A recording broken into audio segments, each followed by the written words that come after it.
Good morning. Welcome to our January Green Breakfast. I'm Trish Beth, and I am the Communication and Program Specialist with the Northern Virginia Soil and Water Conservation District. Today with me is Grace Murdoch, who is an education specialist with the district, and she's going to be helping out. And we also have our Executive Director, Willie Wood, with us today. Good morning, all. I have an announcement I would like to share now, though, because it's very exciting. And you may have heard about this if you're on our Green Breakfast email list, but we have found a new home for our in-person Green Breakfast venue. And it is, I know, I'm so excited. Yes, Peter. It is Ornery Brew Pub in Fairfax. And we are going to have our inaugural return to in-person Green Breakfast in March. So mark your calendars for March 8th, and it will be a presentation on climate action. We've got some speakers or a speaker from the County Office of Environmental and Energy Coordination, and they're going to do a talk on climate action and county climate, personal and county-wide climate action and climate resilience. It's going to be really good. It's going to be in person. It's going to be great. I hope to see many, many of you there, March 8th. Okay, I think that is all I need to take time, all the time I need to take up, because Carolyn, I know, has a lot of really great information to share with you. So let me introduce her. Carolyn is, she's a retired attorney who has been a volunteer with Wildlife Rescue League ever since she decided that she didn't want to be an attorney any longer. She has worked the helpline, transported wildlife, been president of the Wildlife Rescue League, and is currently chair of the Rehabilitator Committee and the Education Committee. And she lives in Old Town Alexandria with her husband. So I will turn it over now to Carolyn Wilder of Wildlife Rescue League, and take it away. Okay, thank you. I really appreciate you all letting me do this. We are the Wildlife Rescue League. We are an all-volunteer organization. We were established prior to 1984, but incorporated in 1984. And we were basically established by a group of bird rehabilitators. It has grown over the years. We now have like 140 volunteers, but we are an all-volunteer organization. We are virtual. So we do not have a building. We don't have an office. We have a storage unit. However, we were donated 93 acres of land and a house in Woodford, Virginia, which is just southwest of Fredericksburg. And we are in the process of getting that permitted so that that can become a wildlife center for us. We will still represent Northern Virginia. It's just we'll have to transport some wildlife a little farther than we normally do. Our mission is to support the rehabilitation of injured, sick, and orphaned wildlife, and through education to foster appreciation of our wild neighbors. And that's what we're doing today. So we have several major things that we do. I think the biggest thing that we do is we have a helpline.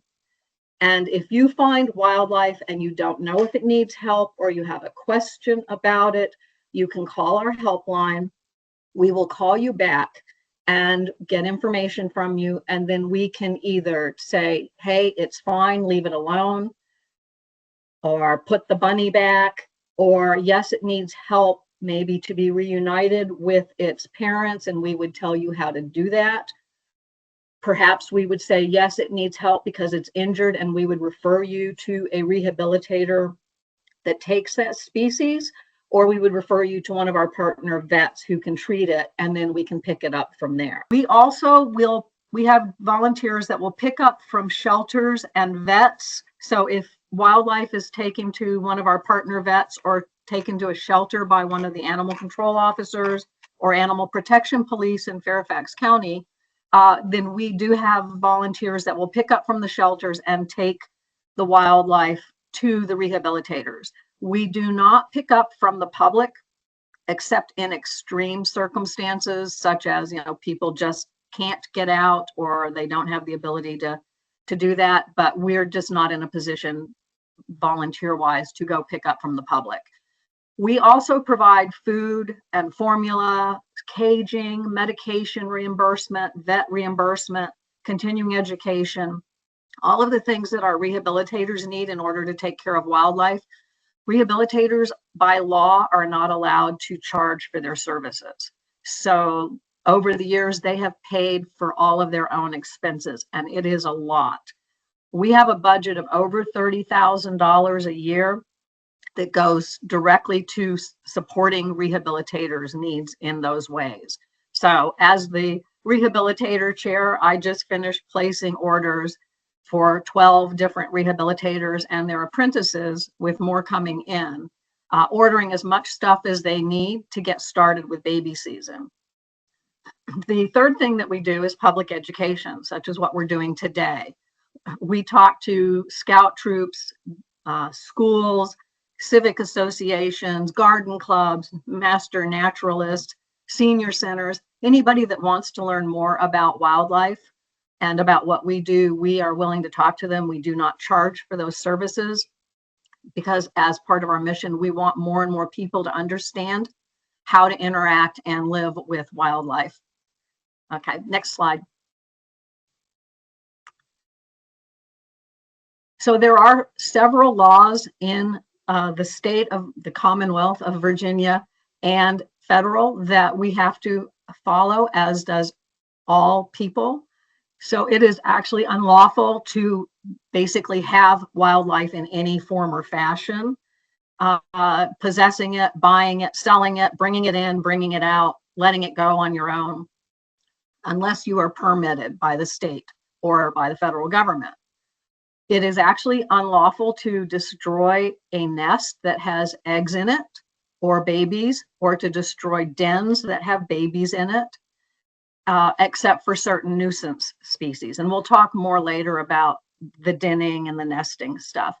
But there are certain species that Virginia considers to be nuisance or invasive, and those are listed here.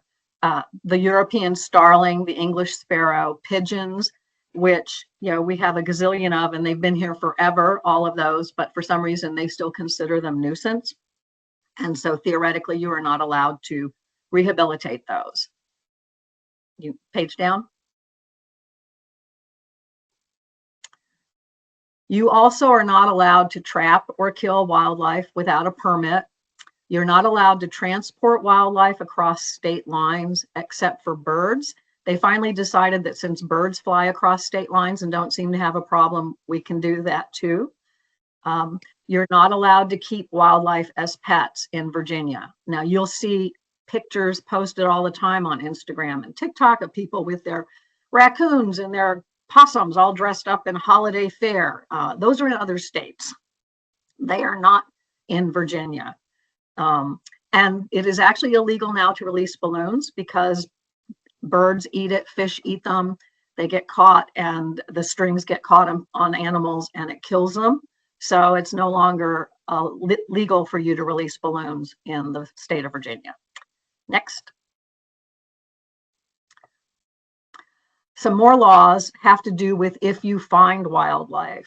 So there are very strict laws. The Department of Wildlife Resources has very strict regulations about how and under what circumstances the public is allowed to temporarily possess wildlife.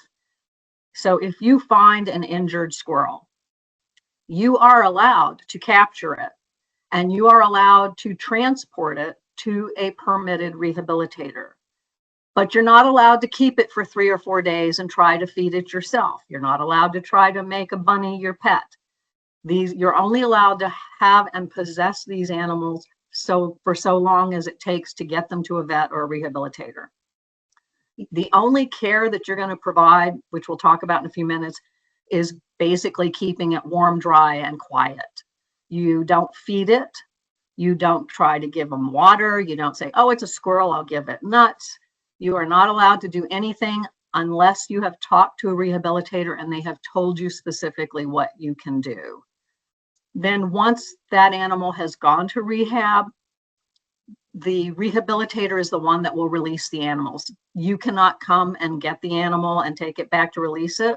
However, If an animal is territorial, such as cardinals that have pairs or adult animals, we do everything we can to return them back to where they were found. So when you find an animal and you bring it to a vet or a rehabilitator, they are going to ask you the exact location where you found it, street address, etc. Because unless it's a baby where it doesn't really have a territory established, we are going to return that animal back to that specific area, because a lot of those animals are very territorial and a lot of them are paired and they mate for life. I think that's it for that slide. Okay, these are some other animals other than those nuisance invasive species that we are not allowed to rehabilitate: black bear, coyote, adult white-tailed deer, and elk. And I know that at the Wildlife Center of Virginia, down in wherever they are, down towards Charlottesville area, they do rehab some bear cubs, and you'll see them on their trail cams. But in general, you're not allowed to rehabilitate those. And no adult deer are allowed to be rehabbed at all, because it's just too dangerous to try to catch an adult deer that is still mobile. So, okay, next. So anytime you find injured or orphaned wildlife, these are the things you can do.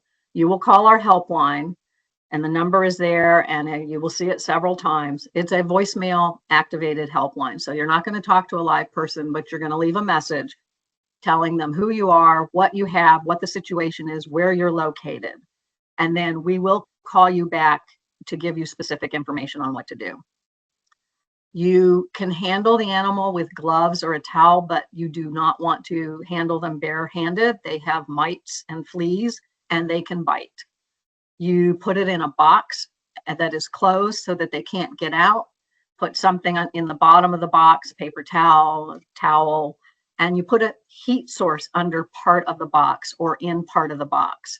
So what we often talk about is you can take a sock, put rice in it, fill it maybe a third full, maybe less, and heat it up in the microwave until it's warm enough, and you can put that in the box next to the animal. You can also put a heating pad underneath part of the box. You can even use, hot hands, the things you put in your gloves. The main thing is you don't want it under the whole box, because you want the animal to be able to get away from the heat if it's too warm.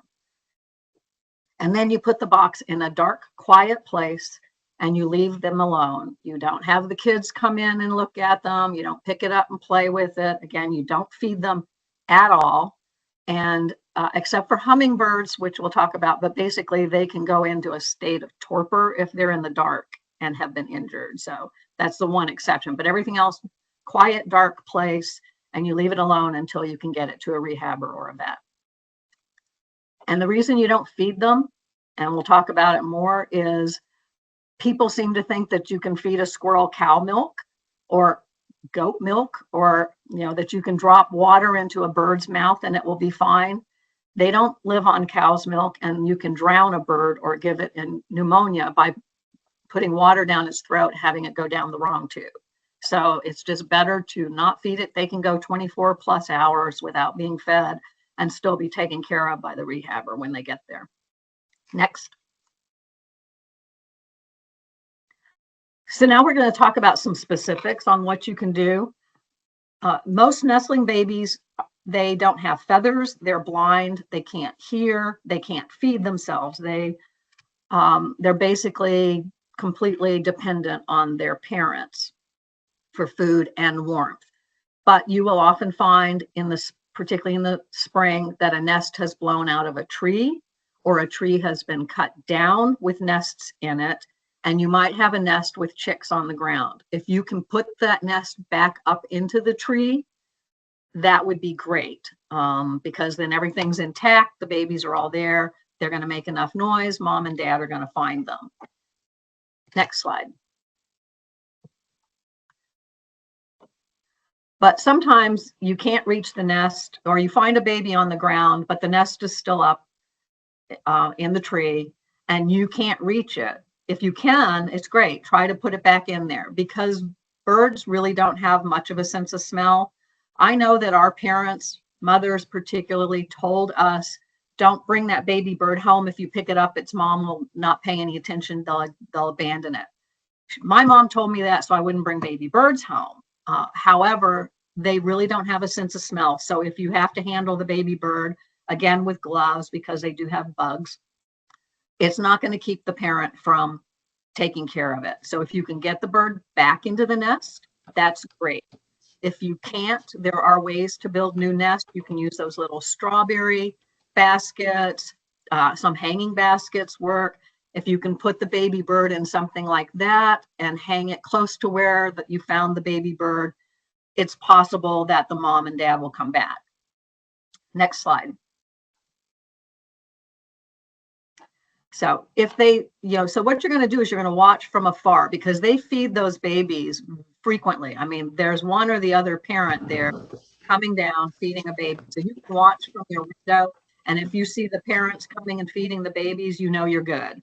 If you don't see the parents coming and feeding them, then at that point, they can't find the nest, or for some reason they've abandoned it for other reasons.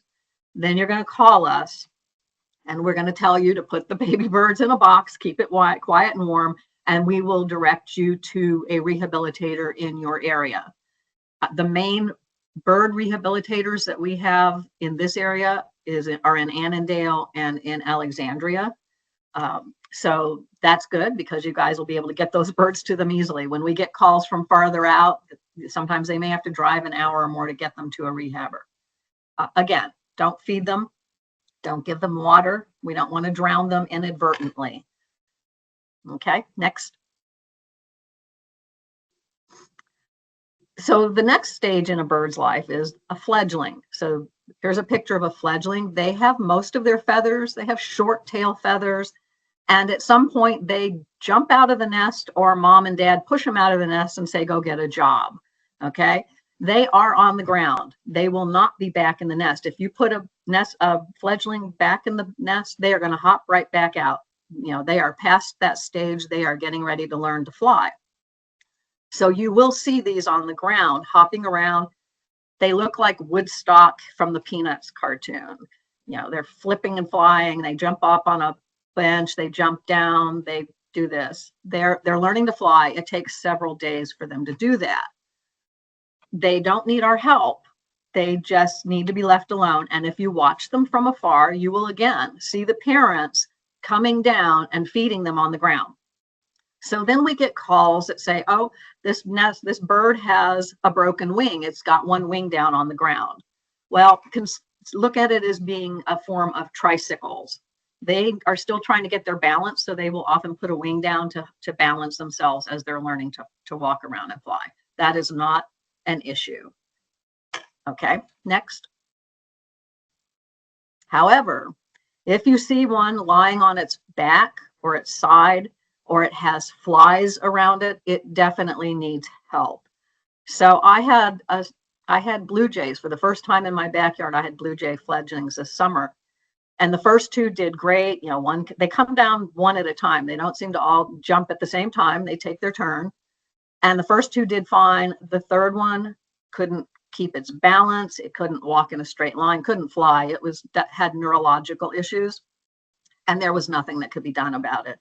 I checked with our rehabber, and she said, you can bring it to me, but the stress of transporting it will probably be worse than just letting it take its, go with nature there.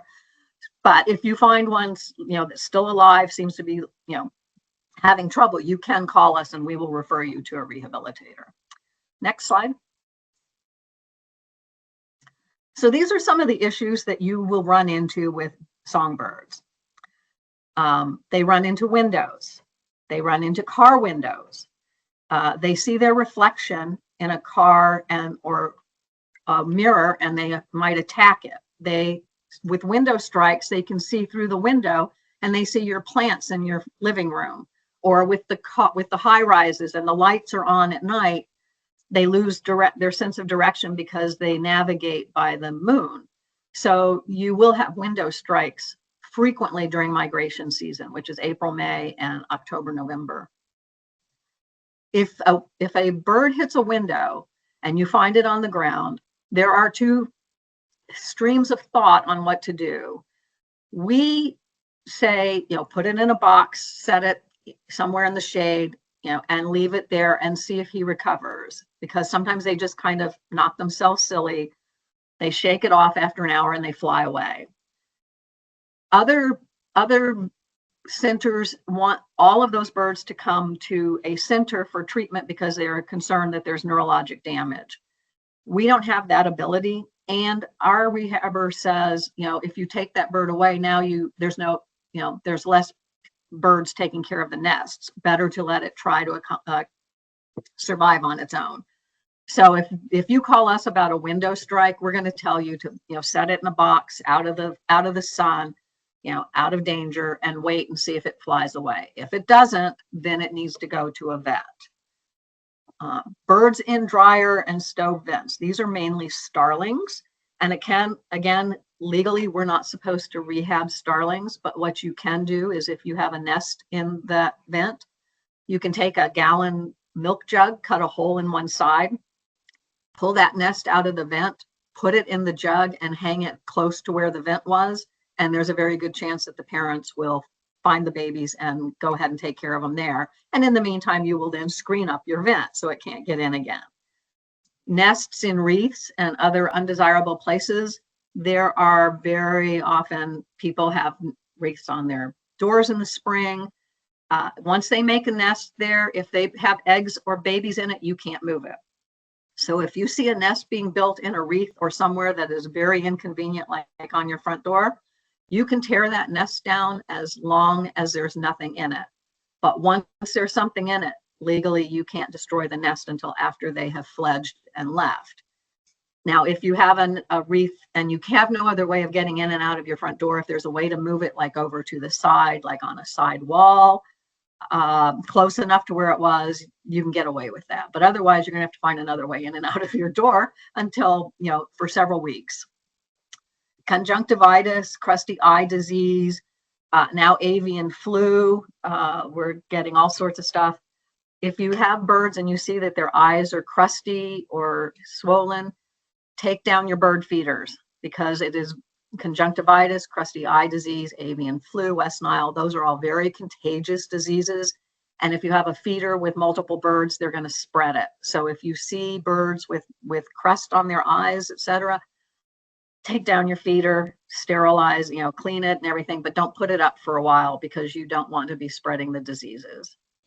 And I'm not sure even what's going to happen this year with the avian flu.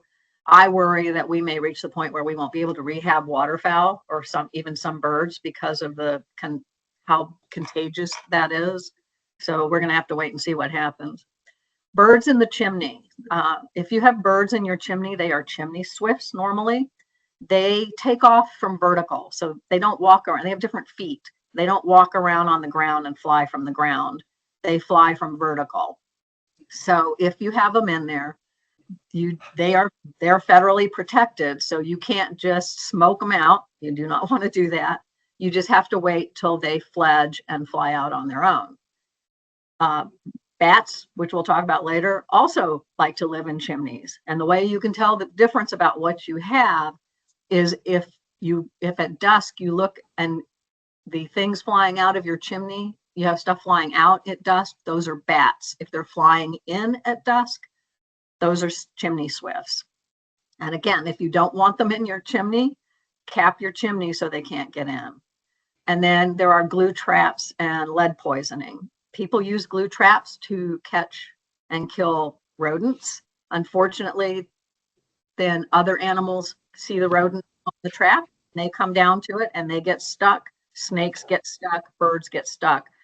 Other small animals get stuck on them. It's very painful. They die a long, agonizing death because they're starving to death and they're also trying to get off of this trap. I think there is some legislation out there trying to get rid of glue traps completely, but in the meantime, don't use those. And the lead poisoning comes from fishing lures, from hunting, from bullets where they hunt and they shoot something and then a raptor comes down and eats what was shot and they end up with lead poisoning. We have quite a few eagles that die every year from lead poisoning, from the fact that they're eating carcasses that were shot with lead bullets and lead buckshot. Next, please. So I mentioned briefly about the window strikes and the lights. We just started a program here called Lights Out Northern Virginia. It's a national program. DC has had one for I think 11 or 12 years now. But the purpose of it is to educate people about how to make those the windows safe, both in terms of commercial, like turning out the lights at night, or residential, putting things on the windows that will break up that reflection so they don't see themselves and they don't think they can fly through. Because the biggest problem is they think they can fly through a window, and obviously that ends up with very bad results. With the lights, like I mentioned earlier, they navigate by the moon. So during migration season, you've got these high rises that leave their lights on all night. They see the lights, they come down, and they get distracted, they get lost, and they end up dying. They say that there's over 1 billion a year that are killed by window collisions. So there is something called bird safe glass that in DC they passed legislation a couple of years ago that required any replaced glass commercially, I'm not sure about residential, but commercially, and any new buildings had to have this bird safe glass that helps to mitigate those issues. So hopefully we'll eventually get that here as well. But there are things you can do. And like I said, we just started this program. We have brochures about it. We're looking for volunteers that are willing to go out during the few weeks of migration season in the spring and the fall. Early in the morning, you go around. We've picked a couple of areas, Crystal City, Tyson's Corner, where there's all these high rises, and you actually go around and collect dead birds or take pictures of them at this point, and document where they were found, et cetera, so that we have the information to provide to those building owners about what's happening with their buildings. If anybody's interested in that, let me know and I will put you in touch with the right people in our organization. Next. So these are just some general bird facts. Like I said, they don't have much of a sense of smell. They don't carry rabies. You don't want to drown them. And hummingbirds have to be able to see light during the day. So if you end up with an injured hummingbird and you put it in a dark, quiet box, it goes into kind of a coma. And if it's injured, it may not come out. So those we would tell you to put in a clear or opaque plastic box. Next. So mammals, they do have a good sense of smell. So you do not want to be handling them except with gloves or towels. The moms almost always come back to get them if they've lost them, as long as they can find them or nothing has happened to the mom. The exception is possums. Possums are transient. They don't have a den. They just move day to day, and they find some place to sleep for the night. And as you've all seen the pictures, they carry their babies. Once the babies are out of the pouch, they carry them around on their back, and they could have 12 or 13 babies on their back. It is my theory that they stop for a rest during the day, or one baby gets tired and lets go and drops off. Mom doesn't know it until she has stopped for the night, and she is not going to go back and look for that one. So if you find an orphaned or you find a baby possum, it is orphaned for all practical purposes, and it will need to be rescued and taken to a rehabilitator. And we do have quite a few possum rehabilitators that will take care of them. Squirrels have multiple nests. So if a nest gets blown down or gets filled with fleas, they move to their second home, which is why it's always it's easier to reunite even if a nest has come down. Cottontails are fed at dawn and dusk, only dawn and dusk. And and we'll talk about that a little bit later. And like I said, if a mom possum is killed, there are actually people that will stop on the side of the road if they see this possum get hit, and they can take that mom possum to a rehabber, and the rehabber can get the babies out of the pouch. You have to disconnect them because they actually swallow the nipples. They don't suck like other animals. They're tube fed by their mom. But I will not be one of those people that will ever stop and pick up roadkill, but there are a lot of people that will. Next slide. And this is not going to probably work, Trish, because they go in one at a time. So I'll just tell you what it is. Oops. Yeah, that's okay. It's okay. It's all information we've talked about. We put it in a box. If you find a baby squirrel, you can put it in a box. Don't feed it. But what you can do is put that box out under the tree where you found the squirrel. Make sure it's staying warm. Like I said, put a rice sock in there with it. And there is actually a YouTube video that you can play that's called Hungry Squirrel. And if you play it near the box and the mom hears it, she will come and get the baby. Because like I said, they have a second nest. They have more than one nest. So she can come and get it. You can leave that baby out all day. You need to bring it in at night if she hasn't come back, and then try again the next day. But if after a few hours the next day she hasn't come back, something has happened to mom, and that baby now will need to be taken to a rehabilitator. And that's when you can call our helpline when you find it, and we will tell you all of this stuff. Or once you've done it and if it's not successful, you call us and we'll refer you to a rehabber. Next slide. So baby bunnies, like I said, they're only fed twice a day. The reason for this is that bunnies are prey to everything, predator to nothing. So they don't eat anybody, but lots of things like to eat them. So mom doesn't hang around the nest. The nests are very often little shallows in the ground or maybe under a tree root. And she comes at dawn and dusk. She uncovers them. She feeds them for about 5 minutes. She covers them back up and she leaves again, and she won't come back till the next day. But people think that babies are fed more frequently, and therefore, if they haven't seen mom around, they assume that mom has disappeared and the babies need help. Not necessarily the case.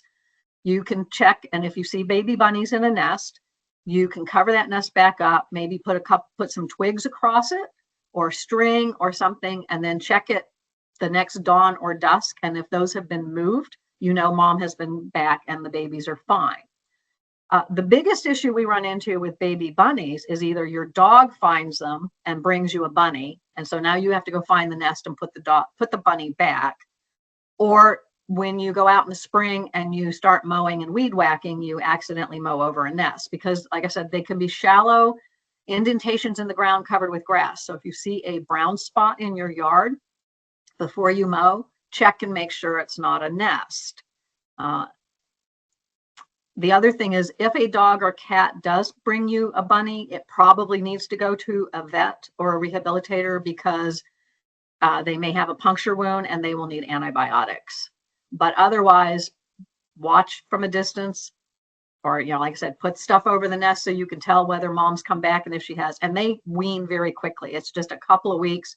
By the time they're a size of a softball and their ears are up, they're on their own. So they don't even need our help at that point. Okay, next.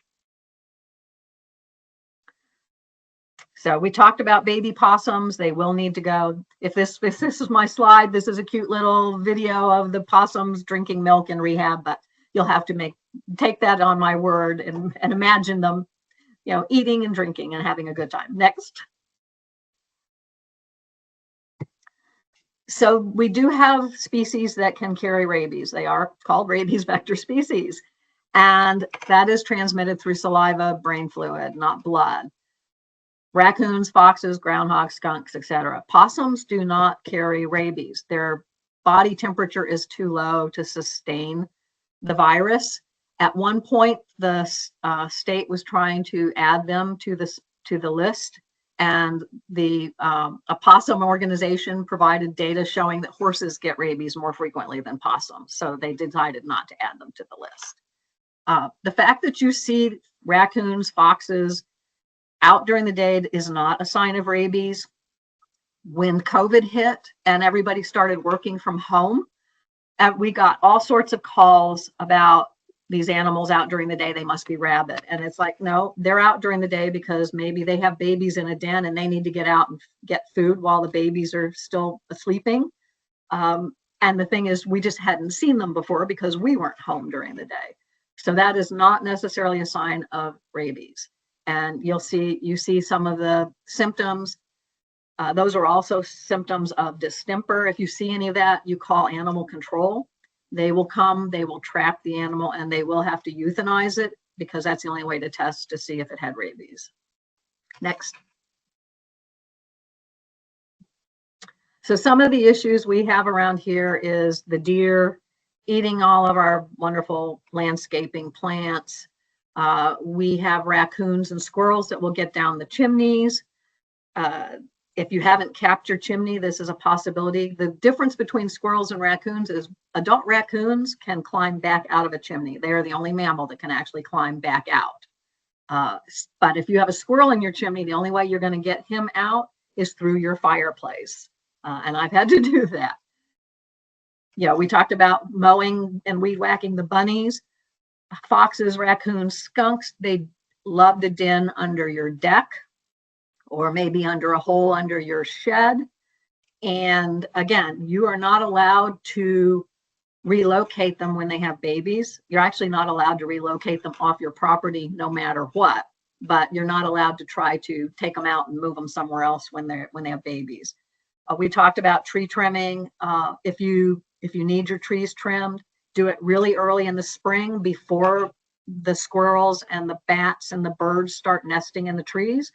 Because when you cut down the tree and it's got animals in it, then it's hard to get them into another home.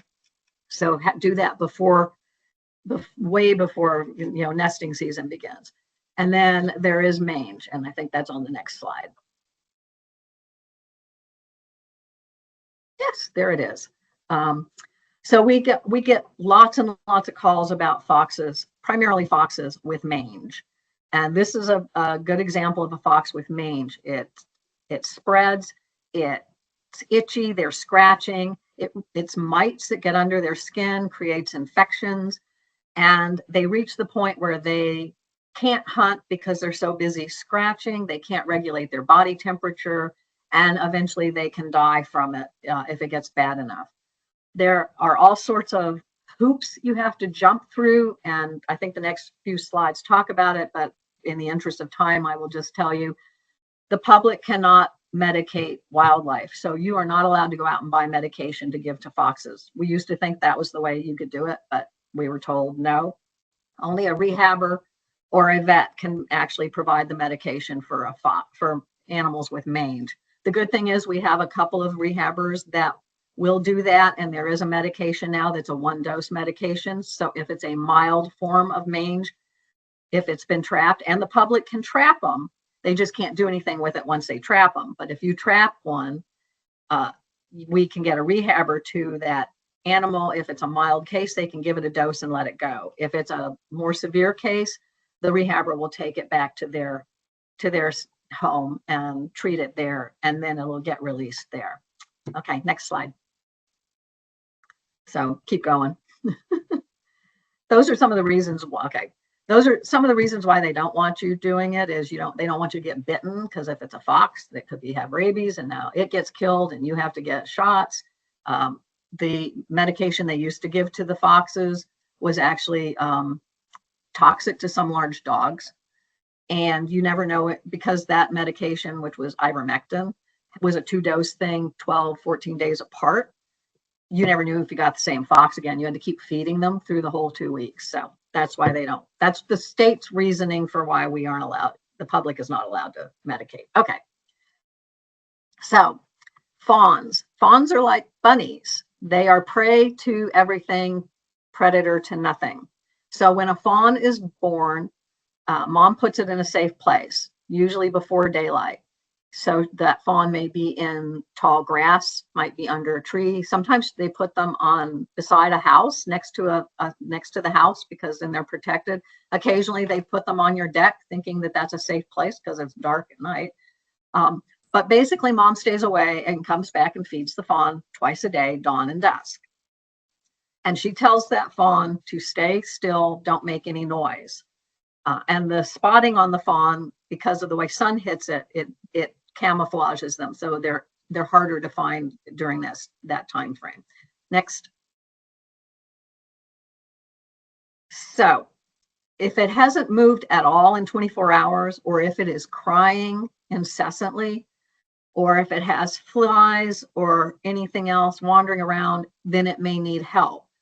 The problem we have now, and we'll talk about it in a few minutes, is chronic wasting disease is very contagious. Well, it's a prion, it's not a virus, but all of our areas, Arlington, Alexandria, Fairfax, Loudoun, Prince William, are now quarantined for chronic wasting disease because they have found evidence of it in a deer. Therefore, we are no longer allowed to rehab fawns that are found in our area. Down in Southwest Virginia, they still are open. So if somebody finds a fawn down in Roanoke, they can get it to a rehabber. If we find the fawn here, there is nothing as an organization we can do except to help you try to reunite that fawn. So you can play a fawn in distress call. And that basically is what hunters use to attract deer, which we don't approve of. But it can also help if something has happened to the mom and she doesn't come back within 24 hours. You can play this YouTube video. And if the rest of the herd, because there's aunts and uncles and cousins around, they all herd together, they can come. If they hear it, they may come and get the fawn to go with them. And that is basically the only thing that we now can do.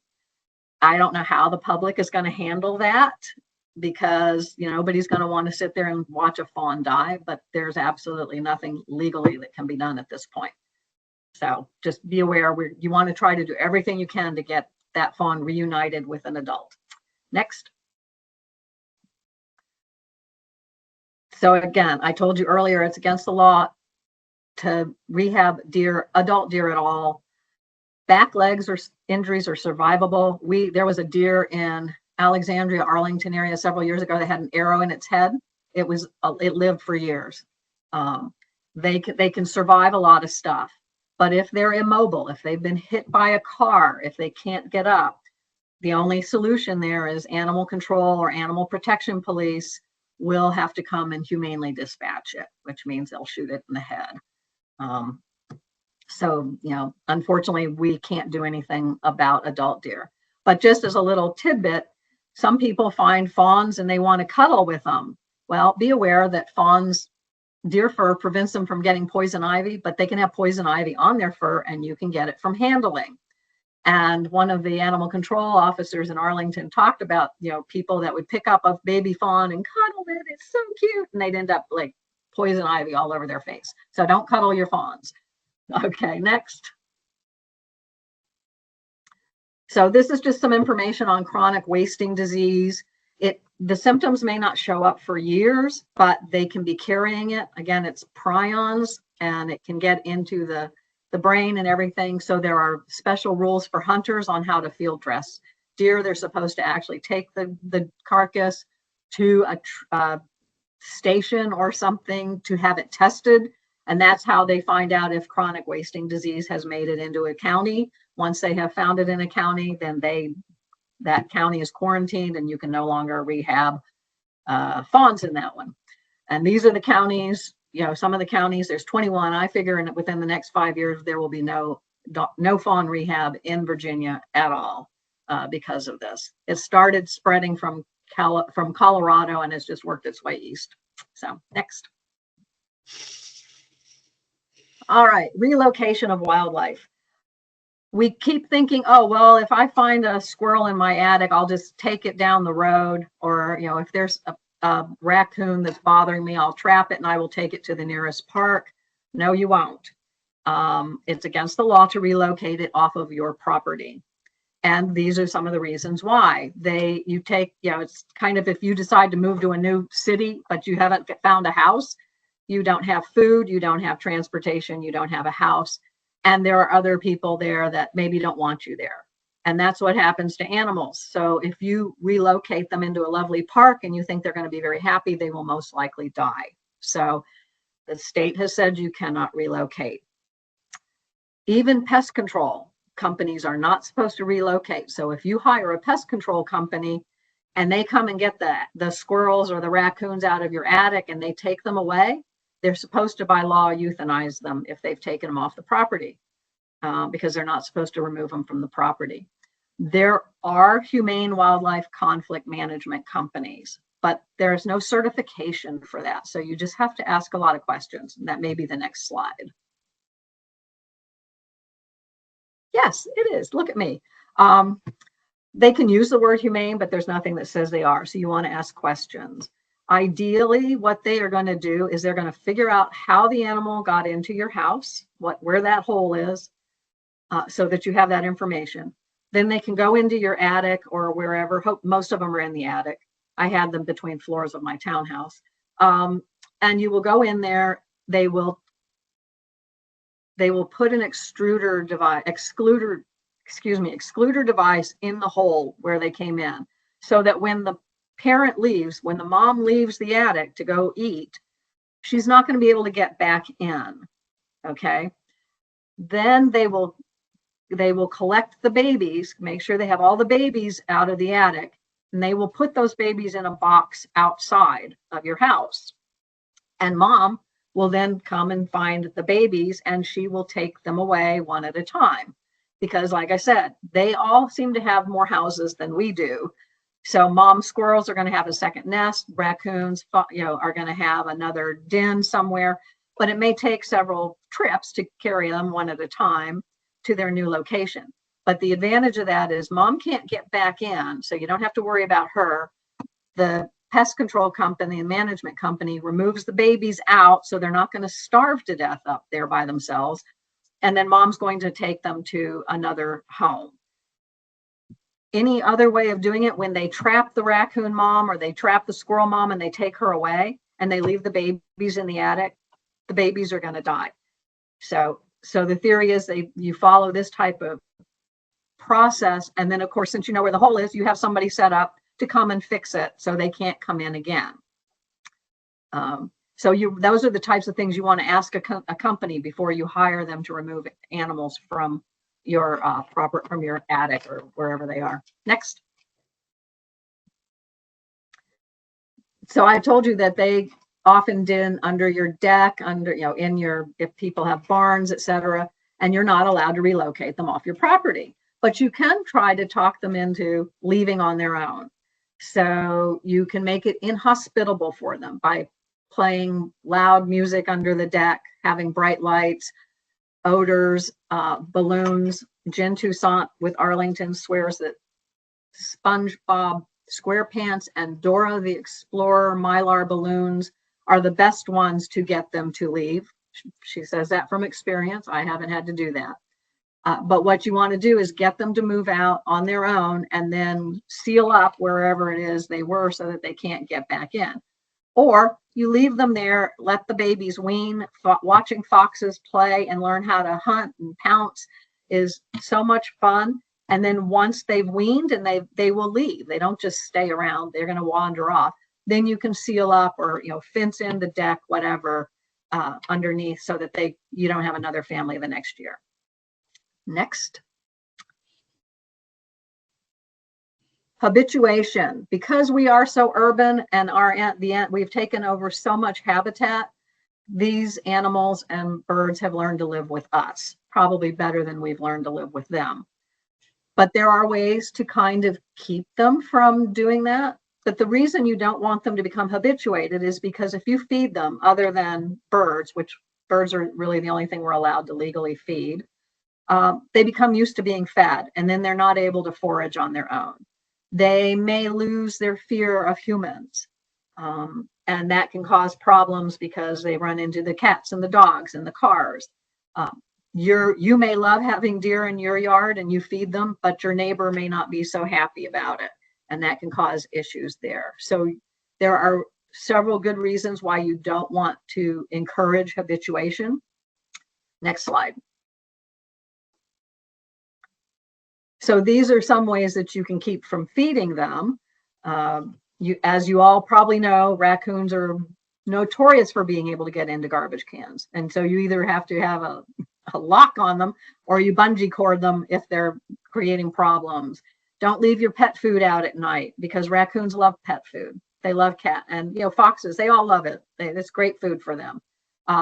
You have to watch your compost stuff. If you just have it composting out there, that's a source of food. Fruit, source of food. And bird feeders are a source of food for more than birds, because you've all seen the squirrels and the raccoons eating out of the bird feeders. So if that becomes an issue for you, take your bird feeders down for a while and they will move on, because if there's no food source, they're not going to stay. We had a woman one time that she had 5 or 6 raccoons that would come on her deck every evening at 5 o'clock for dinner. And she was perfectly happy. But then her daughter was coming to visit, and she didn't think her daughter was going to be nearly so sympathetic. And so she calls saying, what can I do about that? And all we could say is stop feeding them, because if you don't feed them, they will go find food elsewhere. But if you keep feeding them, they're going to come back. It's a buffet for them. All right, next. Okay, so quickly we'll go through reptiles. They are very territorial, and turtles have maybe a 1 mile territory their whole life. So you do not want to pick up a turtle and take it, 5 miles down the road. Turtles hatch from eggs, and they are actually ready to go when they hatch. We've had people call and say, I've got this newly hatched turtle. It's been abandoned by its mother. What do I do? You leave it alone. It's perfectly healthy and it can take care of itself. If you find a turtle crossing the road, pick it up by the shell, towards the back of the shell, with your fingers underneath the shell to provide stable for them.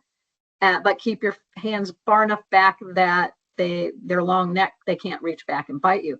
But you take the turtle in the direction it was going, because if you put it back from where it came from, it's going to turn right around and go back.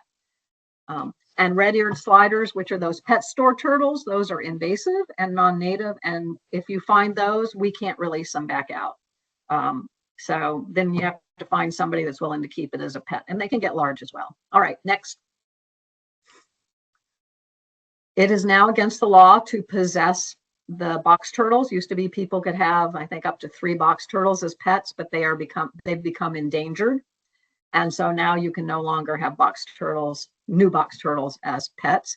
Their biggest issues are cat and dogs catching them and chewing on them, kids painting their shells, and construction sites where they're digging up and the turtles have nested or kind of hibernated. There's a word for semi-hibernating.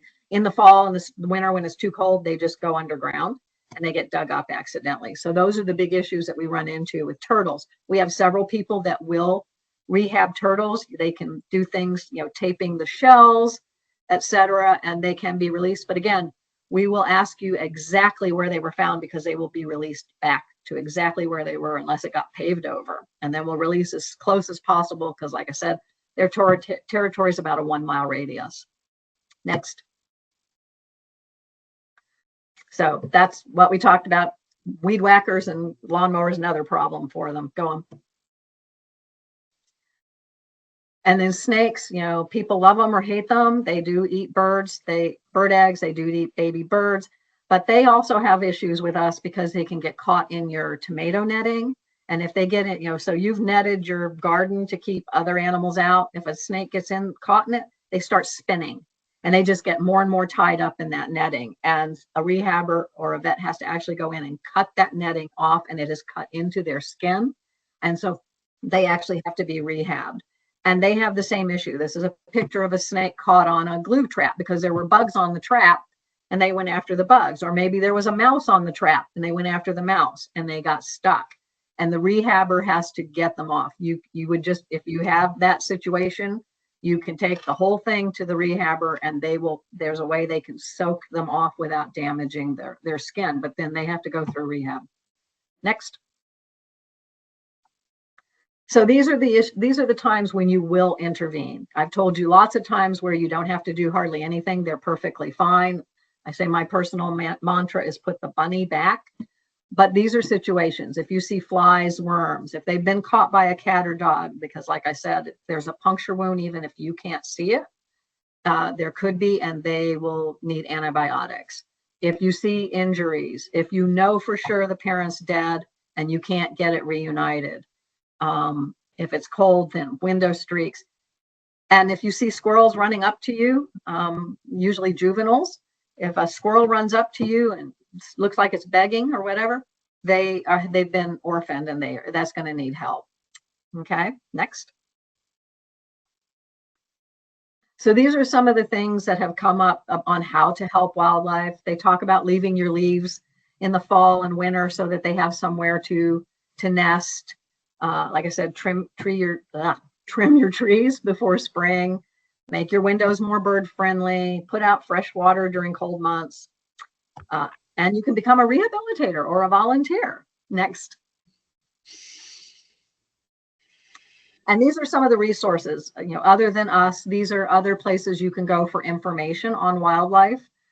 Virginia Department of Wildlife Resources sets all the rules and regulations for rehabilitators. Wildlife Center of Virginia, like I said, is down close to Charlottesville. Wildlife Vet Care is in Boyce. Wildlife Center of Virginia is in Boyce. Rockfish is in Charlottesville area. If you find something in Maryland, you've got a couple of places there, and then City Wildlife in DC. And mammals can't be brought across state lines. Next. And these are ways you can help. So we have wish lists with Chewy and Amazon. So if you're interested, you can go on there and donate something through there, or you can go just directly to our website and make a donation. Or if you have something that you want to donate, we have a woman that goes to Kohl's when they have sales and buy towels. Even though most of our rehabbers don't use towels, our vets do. So she brings bags of towels and we donate those to our vets. Next. And these are other ways to help. Give everybody the helpline number, because again, our helpline is open 9 to 5 during standard time, 9 to 7 during daylight time. And we will return your calls and we will answer your questions. And sometimes you just have a question like, does this thing need help? Or what do I do about this? And that's great. We are here to help you. And since I said we are an all volunteer organization at this point, we will have many opportunities for you to volunteer over and above the helpline, transporting. We have education, we have fundraising, we have marketing, we have a newsletter, etc. So there are lots of opportunities for you if you are interested. I think next slide is it. Yes, and thank you. I got through that one pretty fast. Yay me. Okay, so now we'll see if there's any questions. We did have a few dropped into the chat. Let me look really quick. Someone was wondering do you know how the balloon law is enforced? I don't know how the balloon law is enforced, but people go have weddings and they release. I have no idea how they enforce it. I guess somebody has to report them. And Carolyn, I'm not sure if your camera is on or off. We can't see you. I don't know if you want to try turning your camera on. I don't know if that'll make you freeze again. I can't see you. Another question while you're working on that is, what jurisdiction has bird safe laws? Okay. Or jurisdictions? The only one I'm aware of right now is DC. We do not have them in Virginia or Maryland.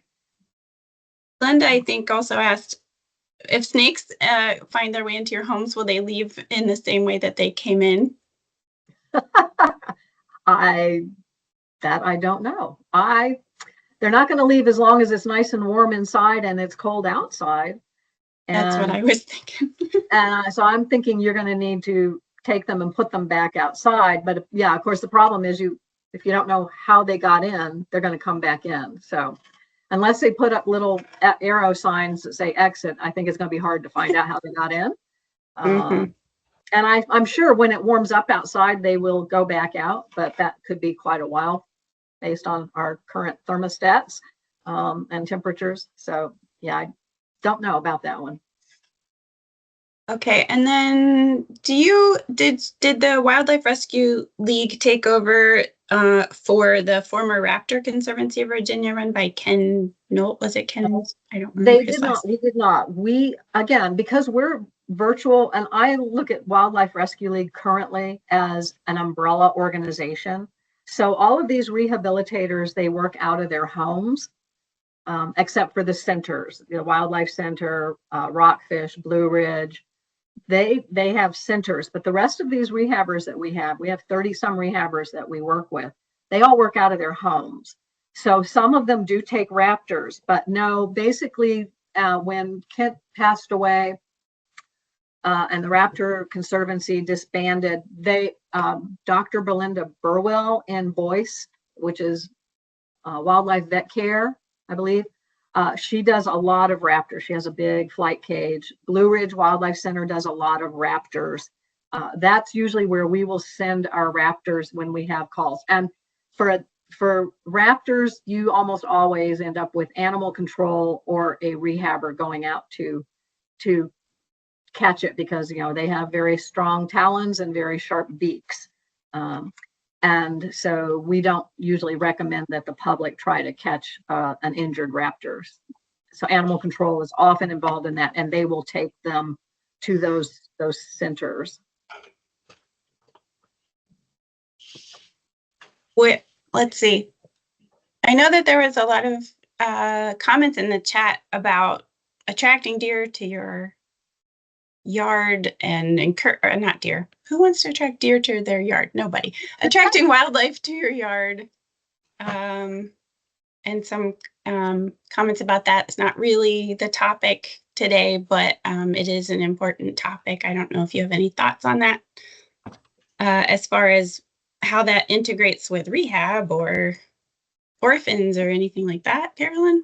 No, I mean, I'm sure there are ways. Like I said, the bird feeders obviously attract them to your yard, but if you have, like they said, the leaves, or you have areas where you don't mow, that provides those protective areas for the chipmunks and the squirrels or the small mammals that are on the ground. You look at your trees in the winter and you see those leaf nests. Those are squirrels. And the main thing is you don't bother them. You allow them to be there as opposed to trying to chase them off, because they adapt very well to our habitat. I guess that's all I can think of right offhand. Peter, would you like to ask a question? Yes, thank you. Carolyn, excellent presentation, and thank you for the update on Kent Knowles. I didn't realize he had I knew he was really sick. But I brought that up because I used to ask him, and he did come to my classroom when I was teaching biology and environmental science in Falls Church City Public Schools, and he brought some of his creatures with him, if you will, birds of prey. And I was wondering if you do the same as he did with some of your rehabilitated animals, as part of your outreach. Right. We would like to, but again, because we're an umbrella organization, I'm not even, actually, none of us that run the organization per se are rehabbers. I don't say none of us, but like, I'm not a rehabber. And because we don't have a center, we don't have wildlife in our possession. Our rehabbers do.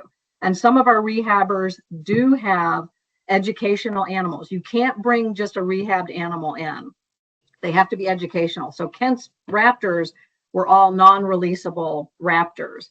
Some of those raptors, I think, are now at one of the Arlington County nature centers because, and I can't remember her name, but she worked with Kent and now she works with this county, and she has a couple of raptors there, and they do education programs there.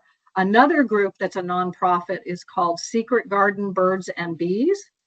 They do charge for their presentations, but they are very good at, they bring in 4 or 5 different raptors, and they will talk about them. We've had them at several of our fundraisers. They're very popular, and you will also see them at a lot of the festivals, the Fairfax County festivals. You will see them there. So that's another option. I don't know if they do it for free for schools or not, but they are an option as well. Dr. Belinda Burwell has some educational raptors, but like I said, she's out in Boyce and she works full-time as a vet as well as a rehabber. So it's probably harder to get her to come in. Once we build this center, we will eventually have raptors, but it's going to be several years. And at that point, then we could bring in if we had educational raptors. There is a woman in Fredericksburg that does possums, and she loves to bring her possums, but she's not as inclined to come to Northern Virginia as we would like. But yeah, no, nothing has actually replaced Kent in that regard. Thank you. You're welcome. Thank you. I see that Helen asked a question about wasting disease, and that is a question for the county. You said you didn't get an answer from the county. I know we had a green breakfast presentation on deer management a while back, and I know they touched on that. And the recordings of those are available on our website. You're welcome to watch that. Other than that, if you want to email conservation district at fairfaxcounty.gov, I can try and find that. I know they talked about it in our green breakfast presentation, and those folks from the county had. I was there and I asked, and they said contact the county. They wouldn't tell me where exactly it was. Oh, perhaps they don't want that information public. Well, I think it would be very valuable to me because it is something that is possibly contagious to humans if I dig up some prions and inhale them, etc. or get them. So, you know, I was really disappointed in the county not answering me. And this was probably, 4 or 5 years ago, I think that presentation was. Anyway, my husband has one about taking deer from our front yard when they were killed by a car. Do you know if we legally permitted to drag a dead deer from the side of the road, out into my pasture, just to watch the buzzards and foxes and things deal with it? Or because of chronic wasting, are you not permitted to move a deer? Does the county want to pick it up and test it or something like that?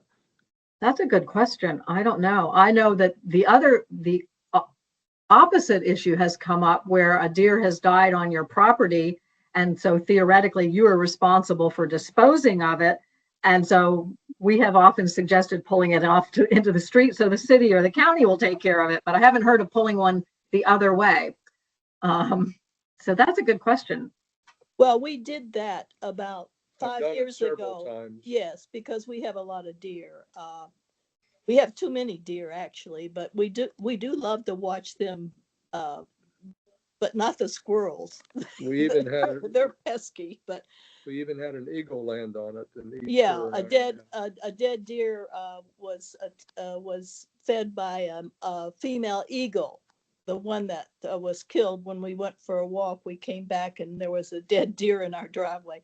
The other thing I wanted to say is on December the 24th, we heard a lot of coyotes, and my husband didn't think they killed a deer. They were all concentrated in our back meadow. About a week ago, I walked back there and there was complete bones torn apart and everything. My husband said it wasn't an old deer. It was at least about a year old and not more. Yeah, it was a younger deer, the skeleton. But the coyotes seem to be controlling the deer somewhat now, I think. Well, and that, that's the thing is without that food chain animals get out of, populations get out of control. And that's what they argue about the deer is they don't really have much in the way of predators anymore. And so they just keep populating. And so there's various deer culling programs. Fairfax has bow hunting, and Arlington County they're passing regulations to allow sharpshooters to kill deer in the parks because they're eating all the undergrowth, et cetera. But yeah, they don't have many natural predators anymore. So coyotes would be it. And you're not allowed to rehab coyotes, but we are getting more of them. So one thing I attended one time, they talked about if you see a coyote in your yard to, get really big and make lots of loud noise, like banging stuff together to get it to go away, because you don't want it to habituate in your yard, and they'll just kind of move in. So there's things like that. We have beehives now in our yard put by a nice gentleman, and We did see a coyote during the day, and my husband actually decided he was going to walk back, and because it was just watching us from about maybe 150 feet away. And he said that the coyote did slink away when he started walking toward him. So Good, good. That's what you want them to do. You want them to remain afraid of you. right. And our neighbors all have fenced yards for their dogs because of it. Anyway, I won't take any more. That is fascinating. I live in a pretty dense suburban part of Fairfax County, and I have heard coyotes maybe a handful of times since I've lived here in 14 years, and I am always quite surprised and happy to hear that they're around. But I did not know that they could actually just move in and hang out in your backyard. Sure. Well, if they find food sources and stuff, they're gonna do just like the foxes and the raccoons. They're more than happy to be somewhere comfortable. We've heard them now for about 10 years, but they seem to be growing in population. In fact, a week after, about a day after I found the kill, I heard them at night, but they were not concentrated like on December 24th. They were like calling from different places you could hear, but there were a lot of them. Yeah. Well, and it's entering mating season also for the foxes and the coyotes and such. So you're going to hear them. Okay. Are there any other questions for Carolyn? I asked one in the chat. Are there plans to humanely discourage squirrels? I have a dog who loves to chase them, and I think it's illegal to let them do that, even in your own backyard. Yeah, I don't know if it's illegal, and I don't know of any way to get rid of squirrels. They're way too smart for us. And again, they build their nests in the trees and they have multiple nests. And so if a tree goes down, they might move on to the next tree, but there's not really because again, you can't relocate them. So all you can do is make sure that the stuff that, they have to chew, if you have like dead wood out there, that's great because they have to chew constantly because their teeth continue to grow as a rodent. And if they're not chewing on stuff, their teeth will actually grow and curl under and go back up into their mouth and kill them. So, that's why you find them chewing on wood and other things, is they have to do that in order to survive. But yeah, unfortunately, there's no way to discourage a squirrel that I'm aware of. I think they adapt to anything and everything. Okay, and I think that might do it for questions. Unless anyone has a last minute question, we can let everyone get on with their Saturday morning. Going once. I just have a quick thing to add in regards to the discussion around chronic wasting disease. You might have better luck reaching out to the Virginia Department of Wildlife and DWR. Because I know they manage chronic wasting in the state, and they're very interested in tracking that. And I know they also, I believe they're the ones who run the programs where they actually test the deer, especially roadkill.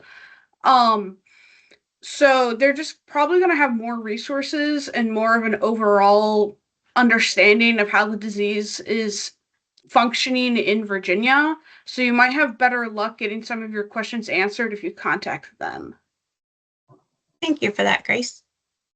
Well, I want to thank Carolyn for spending this Saturday morning with us. That was a wonderful, informative presentation. Thank you very much, Carolyn. You're very welcome. Thank you. I did drop the website link in the chat for the Wildlife Rescue League.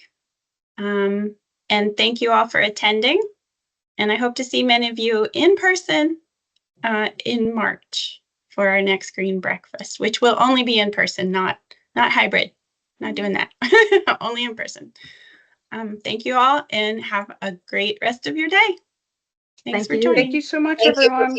Together. Hi, everyone, and thanks for coming.